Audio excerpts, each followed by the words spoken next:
이번 시간에는 앞으로 저희가 이제 실습을 하게 될 제품에 대해서 어떤 특징과 특성들이 있고 만드는 방법들, 어떤 또 만드는 방법에 있어서 어떠한 특징과 특성을 가지고 있는지에 대해서 설명을 드리겠습니다. 첫 번째로 다크화즈에 대해서 설명을 드릴 텐데요. 다크화즈 같은 경우는 마카롱과 함께 프랑스의 어떻게 보면 대표적인 머랭을 이용한 하나의 과자로, 또한 대표적인 간식으로 많이 알려져 있습니다. 물론 우리나라에서도 많은 대중들에게 마카롱과 함께 많은 대중적인 인기를 누리고 있고요. 또 하나 여기서 간단히 말씀드리면, 모든 어떤 제과나 제빵들, 이런 아이템들을 보시면 보통 썰이라고 많이 얘기를 하죠. 어떤 이 과자는, 이 빵은 어디에서 유래가 되었고 하는 것들이 많이 나와 있는데, 어떻게 보면 마카롱이 다크아즈에서부터 시작되었다고 하는 어떤 이론들이 많이 나와 있고요. 다크아즈도 마찬가지로 어떻게 보면 이탈리안에서 유래된 머랭 어떤 과자가 프랑스로 넘어가면서 조금 더 많이 다듬어지고 많이 대중들에게 알려지고 응용되면서 현재 마카롱으로 발전했다고 많은 얘기들을 하고 있습니다. 이러한 마카롱, 그리고 이번에 저희가 이제 수업을 하게 될 첫 수업을 하게 될 다크아즈는 방금 말씀드렸다시피 머랭을 이용해서 만드는 과자이고요. 들어가는 가루로는 어떤 중력분, 박력분, 그리고 이제 아몬드 파우더나 또는 헤이즐넛 파우더를 넣기도 하고요. 그래서 이제 흰자와 설탕을 이용해서 머랭을 만든 다음 가루로는 슈가 파우더, 아몬드 파우더, 중력분 또는 박력분을 넣고 만드는 과자입니다. 이 닭과자 같은 경우는 가장 중요한 게, 물론 모든 머랭을 사용하는 어떤 과자나 스폰지가 똑같이 적용이 되겠지만, 머랭을 어떻게 만드느냐에 따라서 제품이 나오는 어떤 퀄리티가 많은 차이를 두게 합니다. 그래서 이런 닭과자 같은 경우는 머랭을 굉장히 중요하게 생각하시고, 또 이제 실질적으로 수업 시간 때 머랭을 어떻게 만들어야 하며, 또 머랭을 만들 때 어떤 점을 주의를 해야 하는지, 그리고 어떤 방식을 통해서 머랭을 만들 수 있는지에 대해서 설명을 드릴 거고요. 또한 다크아즈 같은 경우는 현재 저희 나라에서는 버터크림을 안에 넣고 샌드를 해서 먹는 경우가 굉장히 많죠. 그래서 이제 다크아즈와 함께 샌드할 크림인 버터크림에 대해서도 여러분들께 수업 시간 때 설명을 드릴 예정입니다.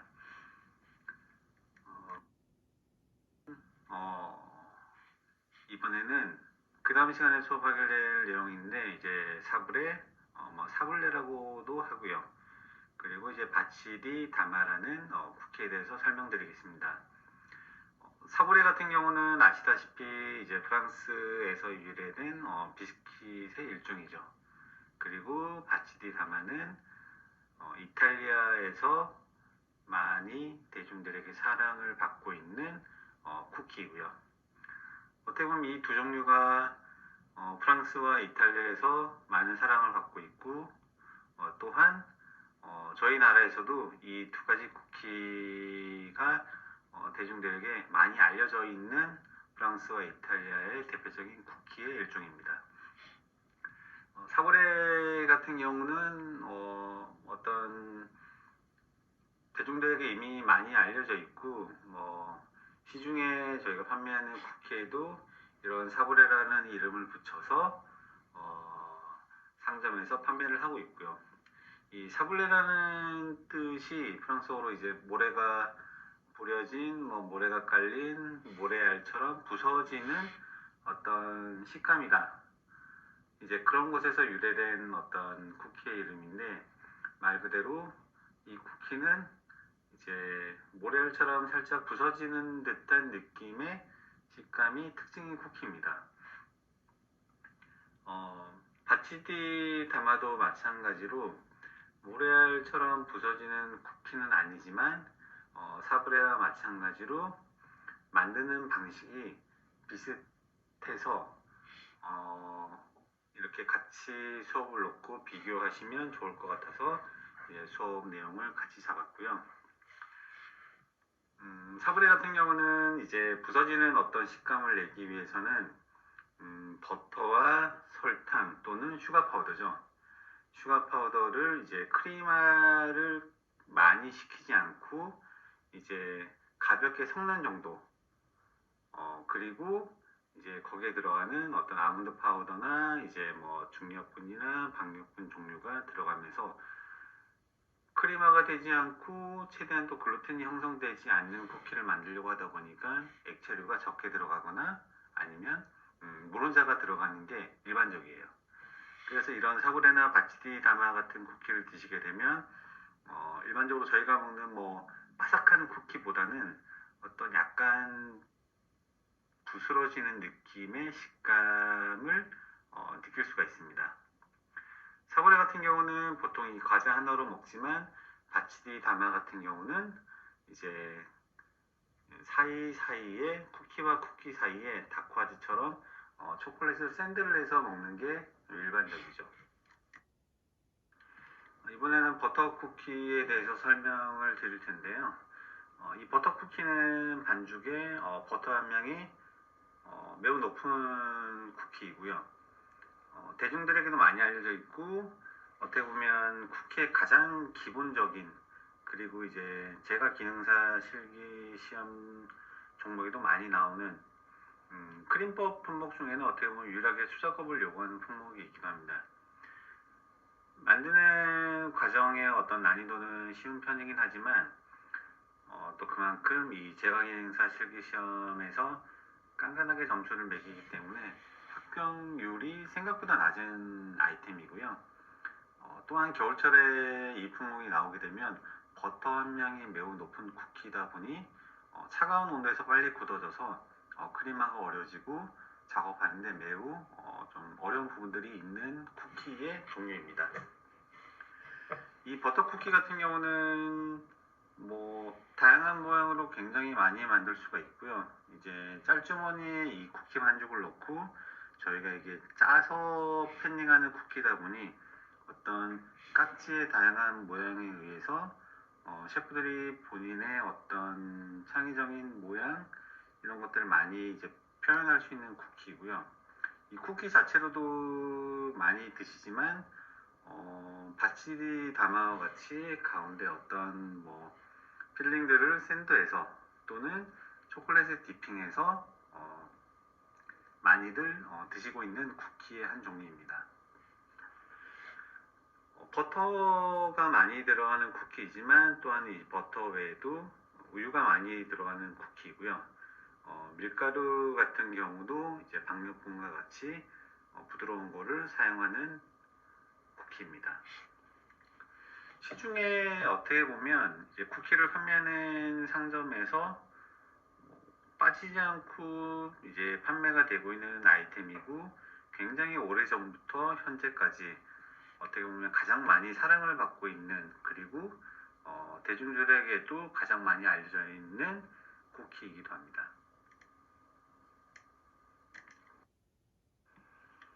이번에는 냉동 쿠키에 대해서 설명을 드릴 텐데요. 이 냉동 쿠키는 쿠키의 뭐 어떤 종류라고 말하기는 어렵고요. 쿠키의 어떤 작업 방식의 하나의 일종이라고 말씀드릴 수가 있습니다. 이 냉동 쿠키에 대해서 제가 좀 포인트를 두고 여러분들한테 좀 알려드리고 싶은 부분들은, 쿠키 같은 경우는 빵과 다르게 만든 이 제품이 한 보존 기간이 어떻게 보면 빵보다는 굉장히 좀 길다고 볼 수는 있어요. 그리고 쿠키 같은 경우는 다양한 종류를 만들고 많은 양을 만드는 경우가 있습니다. 이제 이런 경우에 어, 많은 대량의 제품을 빠른 시간에 손쉽게 효율성을 높여주는 어떤 방식의 쿠키의 일종 방식이죠. 이 냉동 쿠키에는 뭐 특별하게 정해져 있는 쿠키는 따로 있지는 않고요. 앞서 말씀드렸던 뭐 사블레 쿠키나 또는 버터 쿠키, 또 이러한 어떤 버터 쿠키를 응용한 다양한 넛이 들어가거나 초콜릿이 들어가거나 그리고 이제 어떤 티 같은 얼그레이 같은 녹차 같은 너트류 같은 그런 어떤 필링들을 넣고 사블레나 버터 쿠키의 반죽에 넣고 이제 반죽을 하게 되죠. 이러한 쿠키들을 어떤 뭐 유산지 같은 곳에 반죽을 넣고 이제 사각형이나 원형 어떤 밀대 같은 모양으로 만든 다음에 냉동고에 보관을 하게 됩니다. 이 많은 양의 반죽을 성형해서 이제 냉동고에 보관을 하고 난 이후에 이제 그때그때 필요한 만큼의 양의 쿠키를 꺼내어 커팅한 다음 구워주는 방식의 쿠키죠. 어떻게 보면 뭐 그때그때 만드는 빵과 다르게 많은 양의 반죽을 만들어서 냉동고에 넣어둔 다음 필요할 때마다 이제 판매가 될 때마다 꺼내서 커팅해서 굽는 방식의 쿠키다 보니 효율성이 굉장히 높은 방식의 쿠키 일종입니다.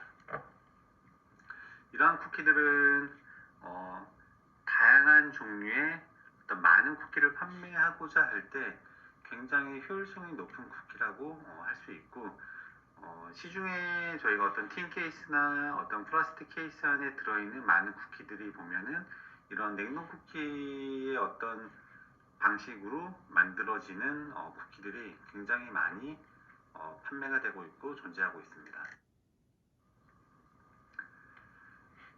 다음으로는 이제 더블트리 쿠키에 대해서 설명을 드릴 텐데요. 더블트리 쿠키보다는 이제 더블트리 바이 힐튼 쿠키라고도 많이 얘기를 하고요. 어떻게 보면 이제 하나의 브랜드이기도 한 힐튼 호텔에 있는 더블트리 바이 힐튼이라는 이제 브랜드 호텔이 있는데 이 호텔에서 고객들에게 제공하는 쿠키의 일종으로 시작되었고 또 이러한 쿠키들이 이제 그 호텔의 시그니처가 되면서 많은 어떤 대중들에게 사랑을 받게 되었고 그리고 이 힐튼 호텔 같은 경우는 어떻게 보면 전 세계적으로 많은 어떤 프랜차이즈 호텔을 두고 있기 때문에 이 쿠키들이 전 세계로 많이 전파가 되었고 그러면서 많은 쿠키 애호가들한테 많은 사랑을 받게 되었습니다. 어떻게 보면 굉장히 좀 오래 전에 탄생했던 쿠키인데 현재까지도 많은 사랑을 받고 있는 쿠키죠. 이 쿠키 같은 경우는 이제 호텔의 투숙객들이 호텔을 방문했을 때 그 방문객들에게 약간 웰컴 형식으로 이제 고객에게 제공되는 쿠키이고요.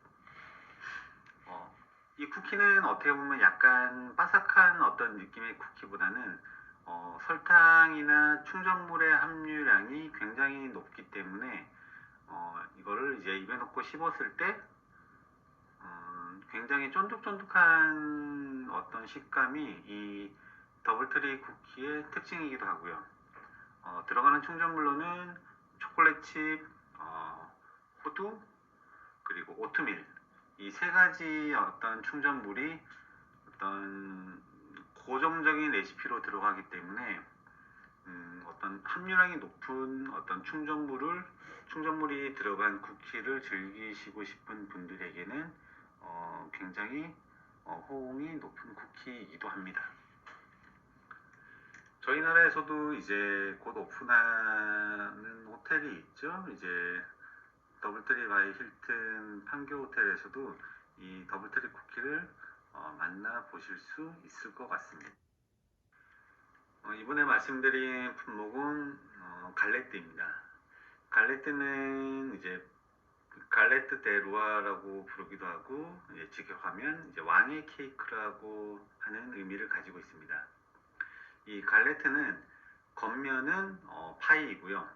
이 파이 속에 아몬드 크림이 들어간 어떤 제품을 이제 갈레트라고 합니다. 이 갈레트는 이제 프랑스에서 이제 새해를 기념하면서 먹는 문화가 있고요. 뭐 비교하자면 저희 나라에서 새해가 됐을 때 떡국을 먹는 것처럼 이 프랑스에서는 가족들과 함께 이 갈레트를 먹으면서 새해를 기념하는 문화가 있다고 합니다. 이 갈레트는 굽기 전에 이제 페브라는 작은 도자기 같은 조각상을 넣고 이제 구운 다음 이 갈레트를 조각을 커팅을 해서 이제 가족들 또는 이제 손님들에게 나눠주게 됩니다. 그리고 이 파이를 먹다가 이 도자기 조각인 이 페브라는 아이템이 나오게 되면 그 사람에게서는 이제 새 소원이 이루어진다고 믿고 있고 또 이러한 것들을 축하해주며 왕관을 씌워주는 새해 문화를 가지고 있습니다. 갈레트 같은 경우는 저희 나라에서는 그리 오래전부터 고객들에게 알려진 제품, 널리 알려진 제품은 아니고요.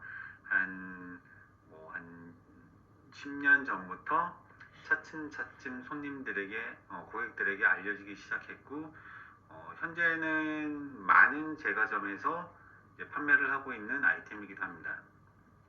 또 이제 페브라는 작은 도자기가 들어가는 것이 특징이기도 한데, 뭐 페브를 넣는 것 말고 뭐 어떤 아몬드나 헤이즐넛, 이제 초콜릿 조각들을 넣고 이제 갈레트를 이제 굽기도 하죠.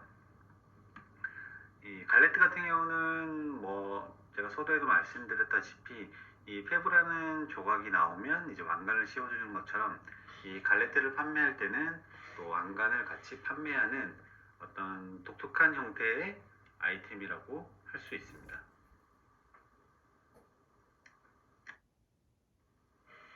이번에는 과일 타르트고요. 이제 과일 타르트 중에 생과일을 이용한 이제 타르트를 이제 여러분들에게 알려드리게 될 텐데요. 앞서도 한번 과일 타르트에 대해서 설명은 드렸지만 타르트 도우 안에 아몬드 크림을 넣고 구운 다음 그 위에 이제 생과일을 올리는 타르트 또는 케이크이죠.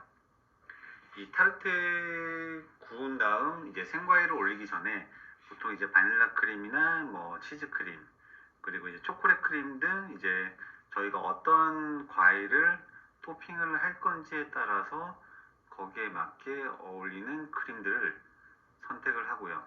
이제 그런 어떤 잘 밸런스가 맞는 조합들을 이제 세팅을 하고 이제 손님들에게 판매하게 되죠. 저희 나라 계절 특성상 어떻게 보면 제철 과일들을 그때그때 많이 사용하게 되는데 과거에도 그렇고 현재에도 그렇고 오랜 시간 동안 어떻게 보면 케이크 카페에서 빠지지 않고 판매되는 아이템이고 과일이 많이 올라가다 보니까 대중들에게도 뭐 남녀노소 모든 분들이 부담 없이 즐길 수 있는 제품의 하나입니다.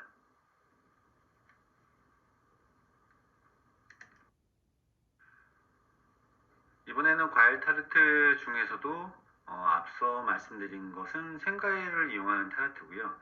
이번에는 이제 구운 과일을 이용하는 타르트를 이제 여러분들에게 알려드릴 텐데요. 만드는 어떤 방식, 재료들은 조금 비슷해요. 생과일 타르트와 마찬가지로 타르트 도우 안에 아몬드 크림을 넣고 굽게 되는데 생과일 타르트는 이 타르트와 아몬드 크림을 굽고 나서 과일을 올렸다면 지금 이제 구운 과일을 이용한 타르트 같은 경우는 타르트 도우 안에 아몬드 크림을 넣고 이제 과일을 함께 넣고 이제 굽는 방식입니다. 보통 위에 올리는 과일은 이 과일의 수분 양에 따라서 이제 졸여서 저희가 사용해야 되는데 바나나와 같이 수분이 적은 과일은 어떻게 보면 졸이지 않고 바로 타르트에 올려 구워도 크게 문제는 생기지 않습니다.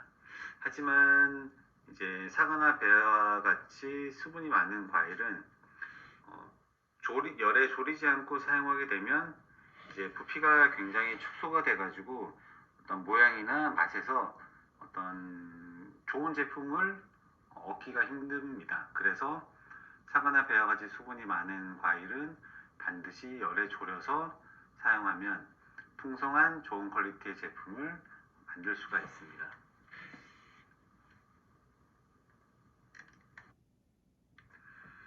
이번에는 호두파이인데요. 호두파이는 파이 반죽에 달걀과 계피 필링을 붓고 로스팅한 호두를 올려서 굽는 파이의 일종입니다. 호두 대신에 뭐 피칸을 올리면 피칸 파이가 되고요. 이 호두와 피칸 같은 경우는 많은 너트류 중에서도 대중들에게 어떻게 보면 호불호가 크게 없는 가장 인기가 많은 너트이다 보니 이런 호두파이나 피칸파이 같은 경우 이제 다른 너트류는 사용하지 않는 이 파이를 만들어서 고객들에게 판매가 되고 많은 사랑을 받고 있습니다. 일반적으로 이제 호두나 피칸이 뭐 견과류 중에서는 조금 비싼 편이기도 해요. 하지만 어떻게 보면 영양학적인 부분에서 굉장히 좋기 때문에 이 파이를 접하시는 손님들은 가격이 비쌈에도 많이 선호하고 찾게 되고 있죠. 이 호두파이를 만들 때 하나의 방법이 이제 뭐 달걀과 계피 필링, 뭐 로스팅한 호두를 올려서 굽는 파이면, 또 하나의 방법으로 이제 뭐 초콜릿이나 어떤 그와 비슷한 필링들을 만들어서 호두나 피칸을 넣고 이제 굽는 방식도 많이 사용이 되고 있고요. 이런 호두파이와 비슷한 어떤 느낌의 방식의 파이는 뭐 호두파이 같은 것도 있고 여러 가지 어떤 이 파이 안에 셰프의 어떤 창의성을 발휘해서 다양한 필링을 넣고 이제 굽게 되면 이 호두파이와 호박파이, 피칸파이와 같은 다양한 파이류가 나오게 되고 있습니다. 이번에는 레몬 머랭 타르트인데요. 타르트 안에 아몬드 크림을 넣고 구운 다음 충분히 식히고 나서 그 위에 이제 레몬 커드를 올려주고 그 위에 머랭을 올려서 먹는 타르트의 일종이고요. 타르트와 아몬드 크림 같은 경우는 앞서 이제 여러 번 설명을 드렸고, 이제 이 레몬 머랭 타르트에는 이제 레몬 커드가 이제 올라가게 되는데, 이 레몬 커드는 레몬 퓨레, 뭐 계란, 버터, 설탕을 사용해서 만들고요. 타르트 필링으로도 이용되고 그 외에는 어떤 슈에 들어가는 크림 등 다양한 어떤 필링으로 많이 사용이 되고 있습니다. 이 레몬 머랭 타르트 위에 올리게 되는 이 머랭 같은 경우는 이탈리안 머랭을 많이 사용하고요. 이탈리안 머랭을 사용하는 이유는 어떤 프렌치 머랭 보다는 좀 더 이제 당도가 조금 더 낮은 것이 좀 특징이에요. 이미 아몬드 크림과 레몬 커드에서 많은 당을 이미 포함하고 있기 때문에 이 위에 올라가는 머랭만큼은 이제 당이 좀 덜 들어간 이탈리안 머랭을 사용하게 되고, 그리고 이탈리안 머랭을 사용해서 제품을 만들게 되면 좀 더 안정된 형태의 타르트를 판매하고 고객들에게 제공할 수가 있습니다. 이러한 레몬 머랭 타르트도 여느 뭐 호두파이나 그리고 이제 과일 타르트처럼 대중들에게 많은 사랑을 받고 있는 제품이기도 합니다.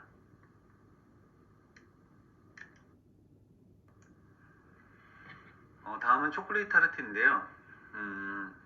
어떻게 보면 레몬 타르트와 어떤 만드는 방식들은 거의 비슷해요.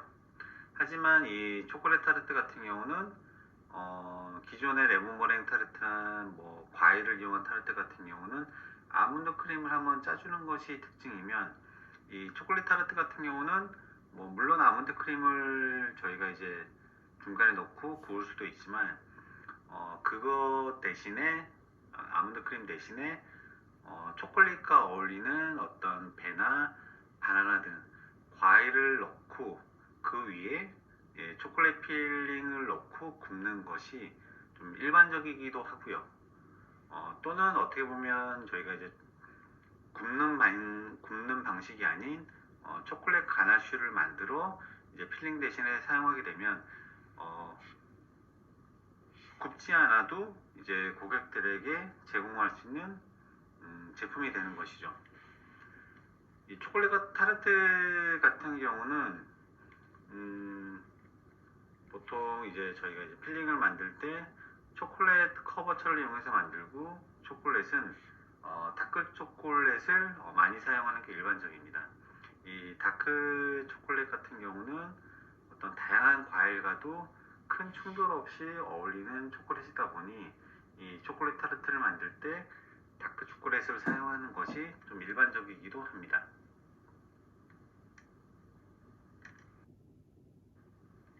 이번에는 퀴시인데요. 이게 저희가 퀴시라고 부르기도 하고 뭐 퀴시 로렌이라고 부르기도 하는데 이제 프랑스에서 많이 이용되고 있고 이제 프랑스에서 유래된 어떤 아이템 중에 하나고요. 이 퀴시 같은 경우는 겉에는 파이 반죽 그리고 속에는 이제 뭐 달걀과 생크림 이 기본 베이스가 될 거고 그 안에 어떤 베이컨이나 뭐 시금치나 브로콜리, 치즈 등 다양한 어떤 야채나 햄 같은 것들을 넣고 이제 굽는 파이입니다. 어떻게 보면 뭐 계란찜이라고도 뭐 간단히 설명을 드릴 수 있는데요. 이제 그 안에 뭐 생크림이나 여러 가지 야채, 베이컨, 햄 등을 넣고 이제 굽는 파이고요.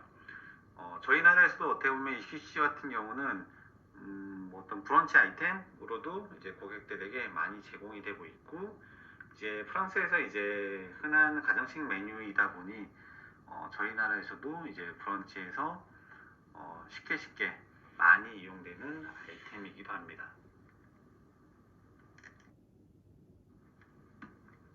이번에는 에그 타르트에 대해서 설명을 드릴 텐데요. 에그 타르트도 마찬가지로 이제 보통 파이 반죽을 많이 사용하게 되는데 이 에그 타르트 같은 경우는 이제 포르투갈에서 유래가 되었고요. 이제 보통 포르투갈식과 홍콩식으로 구분이 되는데 이 포르투갈 에그 타르트는 페스트리 도우를 사용해서 바삭한 식감을 가지고요. 그리고 이제 홍콩식 에그 타르트는 일반적으로 타르트 반죽을 사용하기 때문에 이제 겉에 부분이 좀 쿠키와 같이 딱딱한 식감을 가지고 있는 것이 특징입니다. 이 에그 타르트 안에 들어가는 필링은 생크림, 우유, 달걀이 들어가는데 이 에그 타르트도 어떻게 보면 약간의 퀴시와 비슷한 어떤 느낌, 방식을 띠고 있고요. 퀴시와 마찬가지로 에그 타르트도 대중들에게 굉장히 좀 편한 아이템,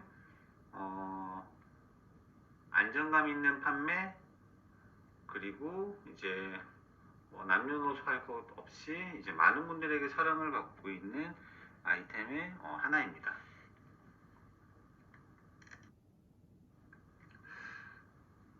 앞서 여러분들께 이제 저희가 앞으로 실습을 하게 될 어떤 아이템들에 대해서 간단하게 설명을 드렸고요. 실습을 하기 앞서 이제 여러분들이 실습하게 될 실습 품목의 종류나 어떤 방식에 대해서 이해를 좀 하셨으면 좋겠고요.